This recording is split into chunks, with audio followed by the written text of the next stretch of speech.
చెప్పు చెప్పు. మా మహిళలకు సంబంధించి 18 సంవత్సరాలు దాటిన ప్రతి స్త్రీకి కూడా అంటే పెళ్ళైనా అవ్వకపోయి నెలకి 1500 చొప్పున సంవత్సరాలు 18,000 రూపాయలు. మానవుడు జగన్మోహన్ రెడ్డి ఏం చేశాడు? వేరు చేశాడే లేదా? వేరు చేశాడా? 40 సంవత్సరాలు మాకు ఇచ్చాడు. మీ అందరికీ రాదు. ఇల్లు ఏదో వస్తే వచ్చి ఉంటది. ఇది మీ అందరికి కూడా అది ఉంటది అనమాట. అదే నెక్స్ట్ ఇంకా 3 గ్యాస్ సిలిండర్లు అంటే 3 గ్యాస్ సిలిండర్లు సంవత్సరానికి ఇస్తారనమాట. సంవత్సరానికి 3. అలాగే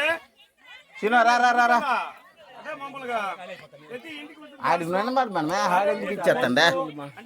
తాగి చెవుడు పడతాడు ఇది ఎంతండి మన రాష్ట్రాల్లో.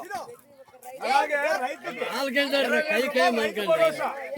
మనోడు 6,000 7,000 అంత ఇచ్చాడు. 20,000 రూపాయలు ఒకేసారి పడుతుంది. అలాగే యువకాలం మళ్ళీ మన పిల్లలు చదువుకొని ఉంటారు కదా, డిగ్రీ చదువు అయిపోయినప్పుడు 4 ఉంటారు. అలాంటి వాళ్ళకి ఎలా ఉంటుందంటే 20 అంటే 20